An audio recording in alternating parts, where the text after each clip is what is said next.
La ciencia no es magia, pero a veces lo parece. Física cuántica, arqueología, robótica, hipótesis, datos, pensamiento crítico. Bienvenidos a Ciencia Inédita. En directo, sin filtros, de la mano de Francisco Javier Millán. Aquí no hay secretos, solo ciencia. Ciencia Inédita.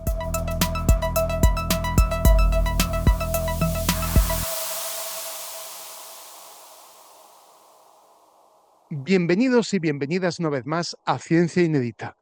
Hoy os hablaremos del eclipse del 12 de agosto. Hoy tenemos la ocasión de charlar con Ángel Molina, autor del libro Manual del Astrónomo Aficionado, el arte de observar el firmamento, de Editorial Erasmus. Ángel Molina es astrónomo aficionado, divulgador y creador del Diario del Astrónomo. Su relación con el cielo comenzó de niño, en aquellos largos viajes nocturnos atravesando España, cuando en lugar de dormir se quedaba pegado a la ventanilla contemplando un firmamento que le parecía inagotable. Aquellas preguntas infantiles se transformaron, con los años, en una pasión que lleva más de una década compartiendo con miles de personas. El libro Manual del Astrónomo Aficionado nace con un propósito sencillo y profundo, que cualquiera pueda aprender a descubrir el cielo con la misma curiosidad que lo acompañó desde el principio. Y tal y como os hemos avanzado, tenemos hoy aquí en Ciencia Inédita a Ángel Molina. Hola Ángel, ¿qué tal? ¿Cómo estás? Bienvenido aquí a Ciencia Inédita. Muy buenas, muchas gracias por invitarme, Francisco. Estoy súper contento de estar aquí. Me encanta participar en entrevistas, me encanta, como dicen, he venido a hablar de mi libro, ¿no? Entonces me encanta que me inviten porque es algo que disfruto mucho el comunicar, disfruto mucho el divulgar y sobre todo algo tan bonito como es la astronomía, ¿no? Además, fíjate, es que ha caído en nuestras manos este libro magnífico, Manual de Astronomía para Aficionados, o mejor dicho, Manual del Astrónomo Aficionado, sería el título correcto, El arte de observar el firmamento, de la editorial Erasmus. Nos ha encantado porque es un manual muy divulgativo donde se hace evidencia que a veces ser un astrónomo amateur es tan importante o más como ser científico, como luego veremos. Pero hay una frase que he extraído de tu libro, que es la siguiente: alza la mirada, el universo te está esperando. Tenemos que alzar la mirada, ¿no? Sobre todo por culpa de estos dispositivos electrónicos que no nos dejan mirar más arriba de ese rectángulo, ¿no? El móvil, la tablet, etcétera. ¿Por qué es importante alzar la mirada? Bueno, el universo, piensa que el ser humano es ser humano gracias a la astronomía. Es decir, los orígenes de la astronomía no empezaron con el James Webb, no empezó con William Herschel, no empezó con Edwin Hubble, no empezó con nada de esto. La astronomía empezó con esos hombres que vivían en cavernas y que se dieron cuenta que cuando aparecían ciertas estrellas en el firmamento, ciertos dioses, era el universo diciéndole que las lluvias iban a venir y que por tanto era momento de cazar, de hacer acopio de carne, de hacer acopio de pieles, porque venía el frío, venían las lluvias y por tanto y venían las migraciones de los animales y por tanto no iban a tener acceso a recursos. Cuando empezamos a plantar, ¿no? Cuando empezamos a sacarle provecho a la agricultura y podemos empezar a establecernos en poblados, lo cual dio lugar a una mayor esperanza de vida, una sensación de pertenencia a una comunidad, a una sociedad, la protección de una comunidad. Evidentemente las estrellas eran ese calendario que nos decía pues cuándo el Nilo iba a desbordarse y por tanto cuándo el terreno iba a ser fértil, cuándo aparecía. Hay una estrella en concreto que se llama Espiga, y Espiga es muy importante porque Espiga la tenemos ahora mismo en el firmamento, pero la vemos ya poniéndose. A medida que se hace de noche, cuando el sol se pone, la vemos que ya está cayendo hacia el oeste. Bueno, pues cuando se pone el sol, es la estrella que está más cerca del horizonte, te está diciendo que es momento de recolectar el trigo, de recolectar el grano, porque cuando esa estrella se vaya, lo que va a venir es el frío, la lluvia, el otoño, y por tanto lo que no haya recogido se va a estropear. Entonces el firmamento es lo que nos permitió entender el calendario, lo que nos permitió entender las estaciones y por tanto empezar a sacarle provecho a la agricultura, a la ganadería, a emigrar, saber cuándo podíamos migrar, cuándo no, cuándo los animales iban a migrar. Y ese conocimiento que a lo largo de generaciones y miles de años pues ha ido permitiendo al ser humano mejorar sus condiciones de vida, a día de hoy, como ya no lo necesitamos en nuestro día a día, o eso cree la gente, el ser humano, el vecino de a pie lo ha perdido. Pero ahí arriba sigue habiendo maravillas que ya no nos hacen falta para nuestra supervivencia, como digo, en nuestro día a día, pero hay maravillas que solamente unas pocas personas son capaces de observar. Aquellas pocas personas que se atreven a alzar la mirada y a disfrutar del cielo nocturno. Qué curioso, ¿verdad? Porque en este último siglo hemos perdido ese contacto, ¿verdad? Con el tema de las estrellas, porque yo recuerdo perfectamente escuchar a mi abuelo, que fue agricultor allí en la comarca de Calatayud, en Aragón, nombrar estas cosas de las estrellas, los ciclos lunares, etcétera, ¿no? Digamos que ha sido en los últimos años, ¿no? Esta pérdida tan absoluta de estar mirando al firmamento. También es que estamos obligados a ello, es decir, a día de hoy el 80% de la población mundial vive sin poder ver la Vía Láctea a simple vista. La Mm, contaminación lumínica es un problema extremadísimamente grave, del que si quieres podemos hablar, que mm, no solamente afecta evidentemente al disfrute del cielo, sino que afecta a nuestra salud, por supuesto, pero es que nos ha impedido ver estrellas. A día de hoy es casi imposible disfrutar del cielo nocturno, disfrutar, salvo de las 4 o 5 estrellas más brillantes. Yo, por ejemplo, vivo en San Fernando, Cádiz, que es la mm, séptima ciudad con más contaminación lumínica de España. Es una ciudad pequeñita mm. de apenas 100.000 habitantes, pero aún así, como digo, es la séptima con más contaminación lumínica.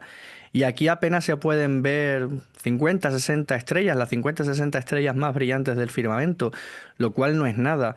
En un cielo oscuro, en un cielo libre de contaminación lumínica, es increíble porque incluso siendo un experto, incluso sabiendo orientarte perfectamente en la bóveda celeste, ves tantísimas estrellas que sobre todo con las constelaciones más pequeñitas, con las constelaciones más débiles, te lías y Mm. no sabes dónde termina una y empieza la otra de la cantidad de estrellas que se pueden ver en el cielo. Y eso a día de hoy, como digo, más del 80% de la población mundial lo ha perdido. Claro, qué lástima, ¿no? Haber perdido esa magnificencia, ¿no?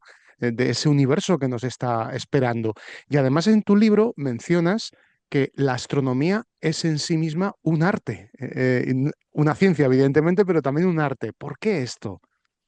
Bueno, la astronomía es en sí un arte porque, salvo que nos vayamos ya a equipos modernos, computerizados, guiados por ordenador, que todo es automático, la astronomía al final consiste en mirar el cielo, un cielo que está en movimiento, en cambio, saber orientarte entre esos puntitos, utilizar mapas, saber guiarte por ellos y con el instrumento adecuado saber encontrar, localizar y observar determinados objetos que no están hechos para que nuestro ojo lo vea, o mejor dicho, nuestro ojo no está hecho para verlo, ¿no? Al final nuestro ojo es un ojo diurno, es un ojo que está pensado y ha evolucionado para poder ver bajo la luz del sol, somos animales Mm, diurnos, con lo cual en la noche, en las sombras, objetos tan débiles como los que encontramos en el firmamento, a nuestro ojo le cuesta muchísimo y de hecho necesitamos un proceso de adaptación y un proceso de entrenamiento ocular y también del cerebro para que el cerebro aprenda a reconocer pues esos patrones, que aprenda a reconocer esas sombras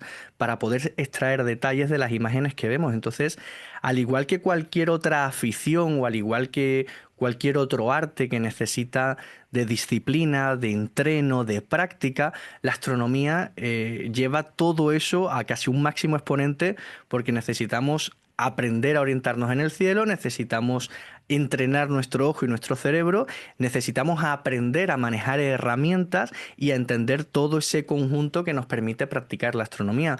Parece algo, y de hecho lo es, complicado, sobre todo al principio y cuando no tienes a nadie que te pueda mm, enseñar, y precisamente por ese motivo es cuando decido sacar este libro, que es el Manual del Astrónomo Aficionado, mm. para que cualquier persona que quiera experimentar esto, que cualquier persona que quiera iniciarse en esta bonita afición, pues pueda hacerlo de forma sencilla, de forma mucho más rápida de lo que pude hacerla yo, sin cometer los errores que cometí yo y sin estar perdido ante un mar de información, porque hoy en día entramos en Internet y es muy fácil encontrar información. El problema es que encontramos tanta y tan diversa que a veces nos ahogamos en ella y no Ujú. sabemos por dónde empezar o por dónde seguir o qué es más importante, ¿no? Bueno, a veces equivocarse es bueno porque incluso los científicos se han equivocado y eso ha contribuido a grandes evoluciones, ¿no? En diferentes disciplinas científicas. Sin embargo, tú mencionas una cosa también muy interesante que me gustaría aquí resaltar. Mencionas en un capítulo que en ocasiones la astronomía amateur ha contribuido a la ciencia oficial. Sí, y eso es bastante obvio y bastante lógico cuando lo piensas con un poquito de detenimiento. Al final, grandes observatorios hay pocos, relativamente pocos en el mundo. Y evidentemente sus horas de trabajo, sus horas de observación están extremadamente cotizados. Y la Ujú. cantidad de objetos que podemos observar en el firmamento son infinitos. Por tanto, tenemos muchas cosas que se pueden observar, muchas cosas que pueden pasar, pero unos ojos muy limitados, una cantidad de ojos muy limitado. Por tanto, ahí es donde entran los astrónomos aficionados. Los astrónomos aficionados tenemos la potestad y la libertad de poder dedicar nuestro tiempo de observación a lo que nos dé la gana, cuando nos dé la gana. Y además somos millones repartidos por Claro. todo el mundo. Entonces, mientras que las pocas decenas de grandes observatorios que hay en el mundo, pues están observando, pues lo que sea que estén observando ahora, porque al final Ujú. cada telescopio, cada observatorio, pues tiene su hoja de trabajo y está especializado en un tipo de observación. Nosotros podemos hacer lo que queramos. ¿Qué conseguimos con eso? Pues que una gran cantidad de supernovas, que una gran cantidad de cometas, que una gran cantidad de asteroides sean descubiertas precisamente por astrónomos aficionados que no tienen otra cosa mejor que hacer que Ujú. ponerse, por ejemplo, a fotografiar galaxias una noche tras otra, tras otra, tras otra, tras otra, esperando que un día aparezca una lucecita en una de ellas que la noche anterior no estaba. Claro, el descubrimiento definitivo, ¿no? Y no sé si serías de los que estabas muy atento a lo que ocurrió, sobre todo a finales del verano pasado y en el otoño, el famoso Tracy Atlas, ¿no? Que trajo de calle a muchísima gente. ¿Qué opinas de este tema? Ya hablamos sobre un científico que es bastante escéptico de lo del tema extraterrestre, Miguel Ángel Sabadell. Pero, ¿tú qué opinas de este fenómeno, ¿no? Que de repente cruzó el sistema solar? Bueno, pues fue una maravilla. Yo tuve la oportunidad de fotografiarlo, lo conseguí fotografiar. Además lo conseguí fotografiar en esos días previos al perihelio, es decir, cuando todavía no tenía el brillo máximo que iba a tener, pero cuando todavía teníamos la garantía de que existía, porque el problema de los cometas es que son como los gatos. Tienen cola y hacen lo que le da la gana, ¿no?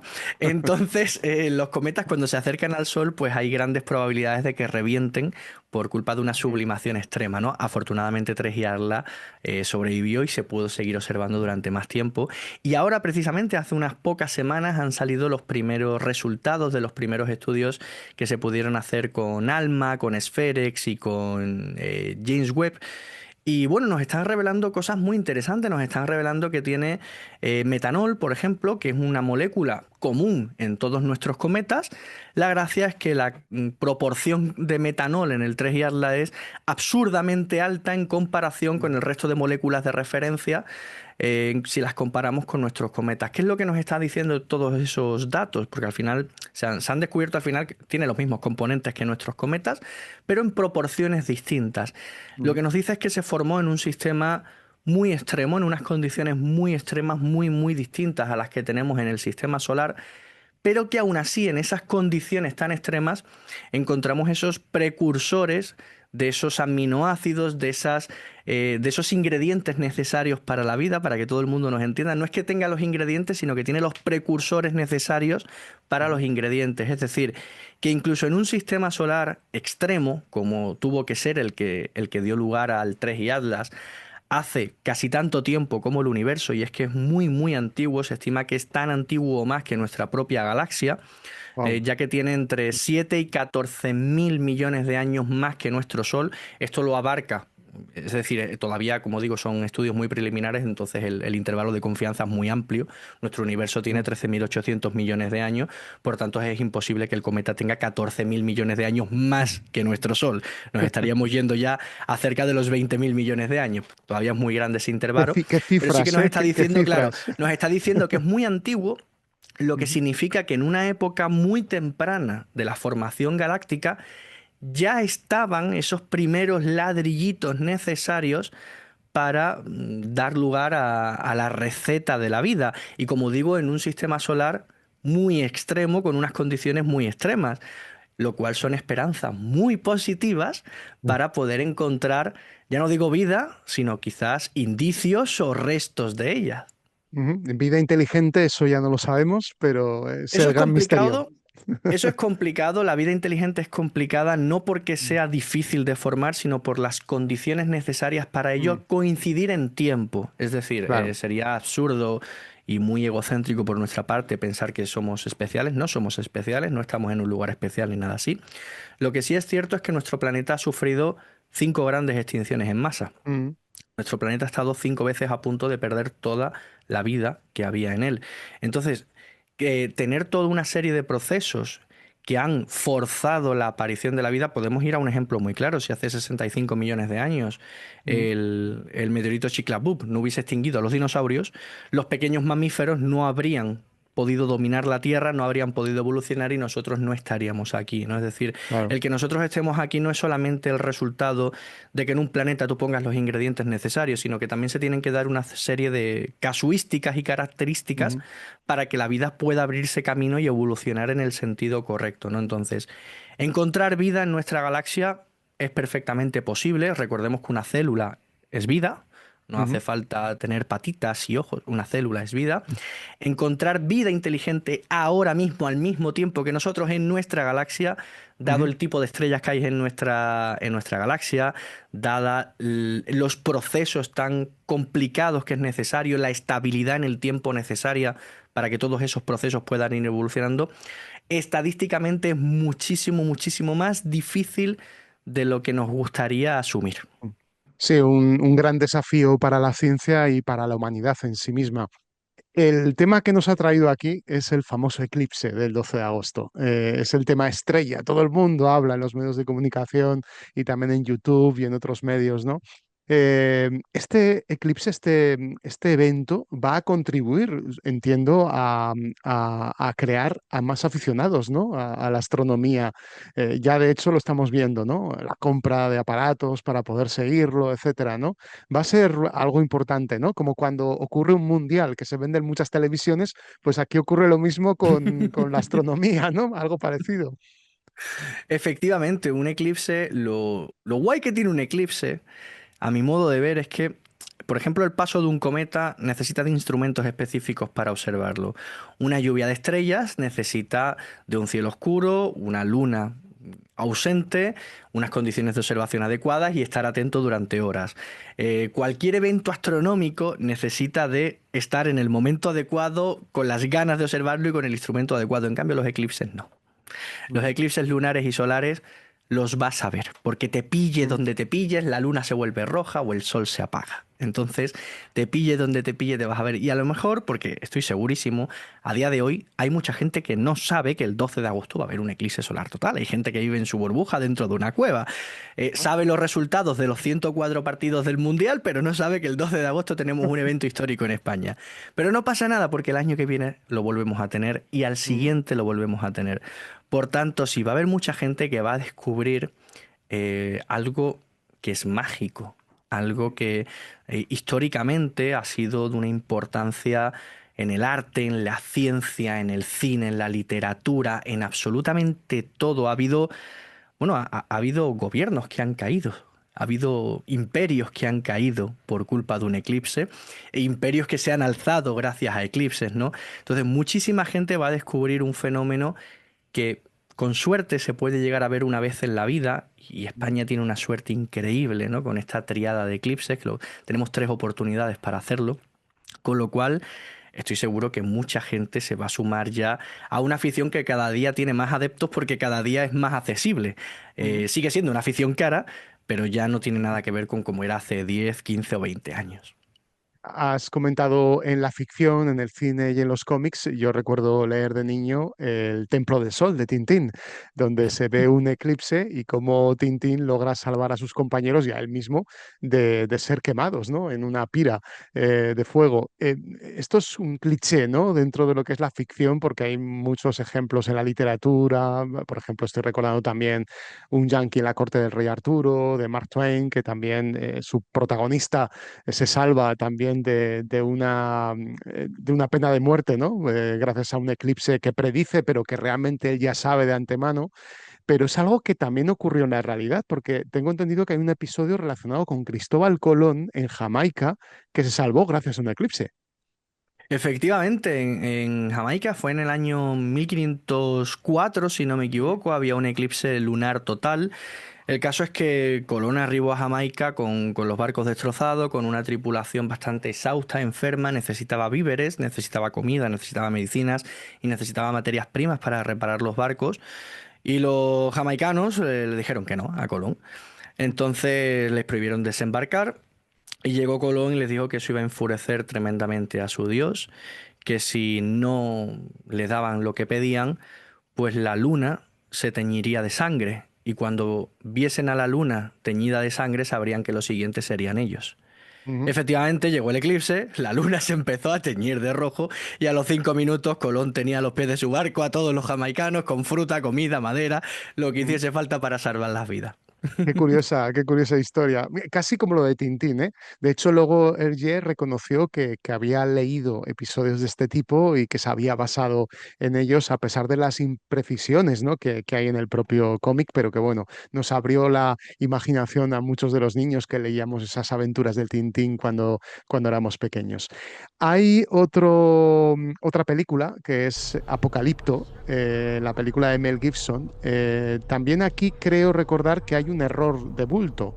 En la película se ve un gran sacrificio maya en la pirámide principal y vemos como van quitándoles que si la cabeza, el corazón, bueno, algo terrible, pero cuando sobreviene el eclipse, el sacerdote para la ceremonia y en ese momento decide quién vive o quién muere. De hecho, salva al protagonista y a un grupo de personajes para que se produzca la acción en la peli.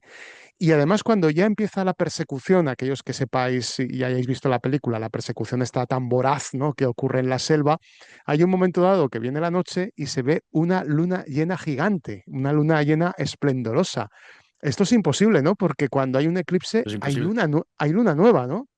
Efectivamente, un eclipse solar nunca puede ocurrir con luna llena, tiene que ocurrir con luna nueva, ya que, recordemos, la morfología del sistema solar es Sol, Tierra, Luna. Si Ujú, tenemos la luna entre el Sol y la Tierra, tenemos un eclipse solar. Si ujú, tenemos la luna eh, perdón, tenemos la Tierra entre la luna y el Sol, tenemos un eclipse lunar. Pero si tenemos el sol por en medio, lo que tenemos es un apocalipsis, ¿no? Entonces, no, eso es imposible. Con luna llena podríamos tener un eclipse lunar total, con ujú, luna nueva un eclipse solar total, pero es claro, imposible tener un eclipse solar ni ujú. total ni parcial con luna llena, es imposible. Lo que pasa es que queda muy bonito. En la película queda muy espectacular y a veces, claro, los cineastas se deben a la Es ficción y como al el sonido espectáculo. de los blaster en Star Wars. Sí, Si en Star Wars quitas el sonido de los blaster en el espacio, que no sí, debería sí. sonar porque hay vacío, la peli Mm, quedaría muy aburrida. Quedaría, bueno, claro. como 2001, Odisea en el espacio, que Sí. abusa de esos silencios que son científicamente correctos, evidentemente. La explosión de la Estrella de la Muerte, por ejemplo, sin ir más Por lejos. ejemplo. Bueno, no tenemos la tecnología del Imperio Galáctico, pero sí que tenemos la tecnología del siglo XXI. Hay ahora aparatos, ¿no? Bueno, telescopios, ¿no? Que se conectan con los móviles, con apps y controlan, ¿no? Puedes controlar desde el móvil ese aparato e incluso indicar coordenadas en la bóveda celeste para poder saber dónde enfocar el telescopio. Y en este caso sería el eclipse, claro, aunque en este caso es más fácil encontrarlo en el firmamento. Sí, a ver, bueno, cualquier telescopio moderno, cualquier telescopio computerizado se conecta a ordenadores, se conecta, yo por ejemplo el mío lo controlo desde un ordenador que a su vez lo tengo supeditado a la tablet o al móvil, es decir, desde Mm, la tablet o el móvil controlo el ordenador que controla el telescopio, ¿no? Eso al final, todos los telescopios de hoy en día, sobre todo los profesionales, son telescopios computerizados, ya no somos un William Herschel de la vida moviendo un telescopio con poleas, ¿no? Eso ya no es necesario. Pero creo que tú vas por los telescopios inteligentes, que son ujú, aparatos que relativa, o sea, directamente lo hacen todo por ti. ujú, Son los Smart Telescopes de distintas marcas, que bueno, sí que han democratizado mucho la entrada a este mundillo de los aficionados, porque el conocimiento necesario es cero, no tiene ujú, ninguna barrera de conocimiento de entrada, por tanto es extremadamente fácil. Lo que es cierto es que están muy limitados, es decir, lo mismo que los hace sencillos, los limita en ujú. cuanto a calidad y utilidad. Entonces, son cacharros que, a mi modo de ver, como equipos secundarios, como equipos para divulgación, como equipos para un tonteo rápido, son fenomenales, Mm. pero que a la larga, si te quieres meter en este mundillo, realmente te quitan gran parte de lo que es la experiencia, toda tu parte manual, todo tu conocimiento, todo tu trabajo lo eliminan, con lo cual al final ya en el caso de la astrofotografía, que es a lo que están enfocados este tipo de telescopios, precisamente lo que hace que una fotografía sea distinta a otra, aunque utilicemos el mismo telescopio y el mismo encuadre, es el astrofotógrafo. A la hora de Mm. revelar esa fotografía, a la hora de componerla con el encuadre, nuestro trabajo manual. Si utilizamos este tipo de telescopios, lo hacen todos ellos, por tanto no hay Claro. diferencia entre la foto que puedes sacar tú y la foto que puedo sacar yo. Por Mm, eso digo que como equipo secundario, equipo de apoyo, equipo de divulgación, equipo de avanzadilla rápida, equipo de tonteo, ujú. sin mucha cosita, son fenomenales. Ahora, como equipo principal, se te va a quedar corto más pronto que tarde. Y no es lo mismo fotografiar el cielo nocturno que el cielo diurno, que también tiene su dificultad. De hecho, vamos a tener que hacer fotografías en el cielo diurno durante el eclipse, claro.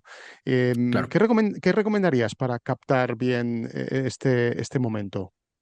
Lo que se necesita es un filtro solar, punto pelota, no necesitamos nada más, un filtro solar con la certificación ISO 12312-2, que es la única que certifica que bloqueas el 100% de la radiación ultravioleta e infrarroja y el 99,999% de la luz visible, y es lo único con lo que puedes observar y fotografiar con seguridad el sol sin miedo a que se derrita el diafragma de la cámara, a que se queme el sensor de la cámara, a que no se queme tu córnea, a que no te salga ardiendo el ocular de plástico que vas a tener en el telescopio. ¿Qué ha Ujú. pasado, no? Hay gente por ahí que dice de los cristales de soldadura. Sí, hay ciertos cristales de soldadura que tienen un grado muy alto que sí que son seguros, pero no los cristales de soldadura, sino unos cristales de soldadura muy concretos. Y ante la duda, un filtro solar, Un que filtro son solar, baratos, son muy efectivamente. baratos. Homologado, que uno puede llegar a encontrar incluso en la tienda online que todos tenemos ahora en mente, Efectivamente. en la cabeza. Un detalle interesante, he llegado a leer algunos artículos que mencionan que, claro, con la inteligencia artificial, las fotografías que salgan ese mismo día 12 de agosto y los días posteriores podrían ser un tanto falsas porque habrá gente que intentará potenciar esa imagen, ¿no? La IA yo creo que tendría que, no sé, regularse algo, ¿no? Que se indicara quizás en Instagram o en TikTok o en Facebook que aquello es IA y no es una fotografía real, sino que está profusamente retocada. A ver, este es un tema que bastante complicado. Existen dos tipos de inteligencia artificiales, las IAs generativas y las IAs que ayudan. Entonces, Ujú, una fotografía, o sea, una foto de un eclipse no hay forma de mejorarla con IA. Es decir, es que es más simple que el mecanismo un botijo. Es decir, tienes una bola brillante y una sombra, ¿sabes? No hay mucho que hacer, es el logo de Mastercard, ¿no? ujú, Entonces, lo que sí que seguramente saldrá serán muchas imágenes directamente generadas por inteligencia artificial. ujú, ¿Vale? Imágenes imposibles. Imágenes que cualquier hijo de vecino que no tenga idea, pues se la podrá comer con patatas, pero que ujú. cualquiera que sepa un mínimo de fotografía sabe que esa fotografía tal y como está hecha es imposible, salvo que se pueda hacer, que también se hacen montajes, es decir, yo puedo fotografiar por un lado el eclipse, después puedo fotografiar el terreno, puedo hacer una composición HDR donde me salga pues todo. No sería una trampa, tampoco sería una imagen falsa, sino simplemente sería una composición, ¿no? Que es algo Ujú. que en fotografía se hace desde que existe la fotografía, ¿no? También el tema de las redes sociales. En las redes sociales directamente te marcan. Tú puedes Ujú, marcar como que algo ha sido generado con IA, pero hay muchas, por ejemplo, Instagram te marca directamente cuando algo está generado con IA. El problema es que este sistema falla más que una escopeta feria. Yo he subido fotografías mías ujú. que me han dicho, esto está generado con IA. Me ha dicho la propia red social. Y digo, sí, por los cojones. O sea, pues, está hecho con inteligencia artificial por mis cojones. Vente tú al campo conmigo a hacer durante 8 horas la foto que acabo de hacer y después Ujú, durante 3 horas a procesarla. ¿Qué es lo que ocurre? Que se está volviendo todo tan... ujú. eh, ¿cómo decirlo? Voluble, sí, es como Sí, hay una muy... psicosis alrededor de la Mm, IA que ujú, cualquier cosa que te parezca espectacular, ajá, esto está hecho con IA. No, o sea, no, no hace falta inteligencia artificial para sacar fotos increíbles de nebulosa o fotos ujú, increíbles de galaxias. Lo que hace falta es conocimiento y equipo. La inteligencia ujú, artificial no. Después sí que ujú, es verdad que en el proceso de revelado sí que tenemos muchos procesos apoyados por ujú, IA, que al final hacen lo mismo que podemos hacer nosotros de forma manual, pero de manera más precisa y más rápida, invirtiendo menos ujú, recursos, que es para lo que se debería utilizar la inteligencia artificial, ¿no? Ya ujú, ahí lo que hay que tener es un poco de criterio crítico, ¿no? Que la gente pues tenga un poco de ojo crítico, que la gente sea capaz de juzgar y sobre todo ver el tipo de cuenta. Es decir, ujú. en una cuenta de un Claro. divulgador, en una cuenta de un Mm, astrofotógrafo, no vas a ver mm, IA. Es ridículo. Ahora, en la típica página que busca crear memes virales de enséñame ciencia.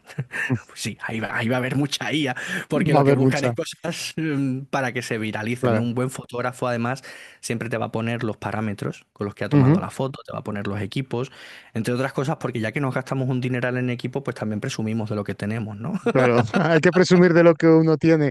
¿Dónde vas a ver el eclipse? Porque tengo también, ya me dijiste hace unos días cuando nos conocimos fuera de micrófono, que ibas a estar en contacto con la NASA en un sitio muy, muy concreto, ¿verdad? Sí, voy a estar en el Castillo de los Templarios de Ponferrada, que Ujú, es uno de los eventos más grandes que se ha montado a nivel nacional para el tema del eclipse. Voy a ser el maestro de ceremonias, el speaker oficial del evento, y precisamente por la ubicación en la que estamos, que vamos a tener 1 minuto 42 segundos de totalidad, de lo más largo que va a haber en toda la franja de totalidad, le vamos a mandar la señal directamente a NASA para que NASA lo pueda retransmitir a través de NASA TV, y que cualquier persona en cualquier ubicación del planeta pues pueda seguir en tiempo real el gran eclipse de España. qué bueno. Yo me apuntaría a ese viaje. Tengo otro viaje a otro sitio. De hecho, voy a ver el eclipse desde las Islas Orcadas en Escocia. No va a ser el 100%, va a ser el 90%, pero bueno, yo creo que ¡Oh! está bien, está bien, está bien. 10% menos, pero bueno. Pero bueno, No, sí, cuenta yo mucho, ¿no? lo siento mucho, pero te tengo que decir que no. Ah, no, ¿verdad? No, y es que fíjate, y esto es algo muy importante para la gente que nos vea, porque hay gente que Mm, puede estar justamente en el límite entre la totalidad y la no totalidad. Hay que verla, o sea, son dos eclipses distintos. ujú, O sea, cuando tú ves un eclipse parcial, lo que vas a ver es la luna comiéndose el sol y va a llegar un momento en el que solamente va a quedar un trocito, en tu caso, va a claro. quedar un 10% del sol visible. Ujú, Vale. Eso es un ujú, eclipse parcial. ujú, ¿Qué ocurre durante un eclipse total? ¿Qué es donde está la magia? Cuando ocurre un eclipse total, la luna bloquea la totalidad del disco solar y es el único ujú. momento en el que te puedes quitar las gafas de eclipse y Ajá, mirar directamente al sol. Y como qué tienes bueno. todo el disco solar bloqueado, puedes ver una cosa que no se puede ver en un parcial. Tú puedes tener un eclipse al 99%, no lo vas a ver, solamente con Ajá. el 100%, que es la corona solar. Mm, Durante un claro, eclipse solar total puedes ver la atmósfera del sol. qué Por bueno, qué tanto, hay bueno. una diferencia enorme entre un 99 y un 100%. Por eso te digo que si puedes, busca la totalidad este año o el que viene, pero es que no se parecen nada. Por muy grande que sea un 96, un 97, un 99, Ujú. son dos eclipses totalmente distintos. Ya La para el año que experiencia es viene, totalmente distinta. ya para el año que viene, porque ahora cambiar el viaje va a ser un poco difícil, pero me Pues estoy el dando año que cuenta, viene te tienes que bajar al sur y verlo en su totalidad. exacto, me estoy dando cuenta que este año tendría que haber ido a León, a la provincia de León, a disfrutarlo a lo grande. Sí, sí, sin duda. Bueno, muchísimas gracias Ángel por estar aquí con nosotros en Ciencia Inédita. Recomendamos este libro, El Manual del Astrónomo Aficionado, de Editorial Erasmus. Por cierto, estás de enhorabuena porque te han comunicado antes de conectar que va a lanzarse la segunda edición. Vamos a segunda Esto, edición, sí, efectivamente. O sea, además ha sí, sí, sido sí. 30 segundos antes de entrar, ¿verdad? En Sí, sí, la, sí. en la llamada. Sí, me acaba de comunicar mi editor que en septiembre vamos a imprenta. Ujú, Para la segunda edición. Ya hace un par de semanas me decía que apenas quedaban unos 200 ejemplares en el almacén ujú. y que antes de la campaña de Navidad pues íbamos a tener que ir a segunda edición. Pues mira, al Qué final bueno. una semana después de esa noticia ya me confirman que vamos a segunda edición, así que ahora me toca trabajo de revisión, corregir lo que Mm. quiera corregir, ampliar lo que quiera ampliar, porque Claro. seguro que algunas cositas siempre, siempre, siempre se pueden tocar y se pueden mejorar. Sí, conozco muy bien esto de revisar libros. Es un tema que me ha tocado hacer en varias ocasiones, por suerte, porque vender libros y tener segundas, terceras y cuartas ediciones es ahora casi prácticamente ciencia ficción en muchos casos, porque es muy difícil vender y sobre todo libros, ensayos de divulgación científica. Así que muchas felicidades. Seguramente nos volveremos a reencontrar aquí en Ciencia Inédita, seguramente ya para hablarnos de ese otro eclipse que viene al año que viene. Por supuesto que sí, el eclipse del año que viene, el gran eclipse de Egipto que se le llama, donde va a haber 7 minutos de totalidad, uno de los más Wow. largos del siglo, pero que en España podremos disfrutar perfectamente desde Cádiz. Así que venid a mi tierra. Qué mejor sitio que Venid a mi Cádiz. tierra, que en agosto tenemos eclipse solar total. Además, muy diferente al de este año porque lo vamos a tener a las 11:30 del mediodía, con lo cual Ujú. el sol va a estar en lo más alto, no como Arriba del este año todo. que lo vamos a tener muy cerquita del horizonte. Claro, claro. Pues para allá que me voy, ¿eh? Te pillo la invitación y me voy para allá. Muy bien, Ángel, muchísimas gracias y nos vemos en un futuro. Chao, Cielos despejados. chao.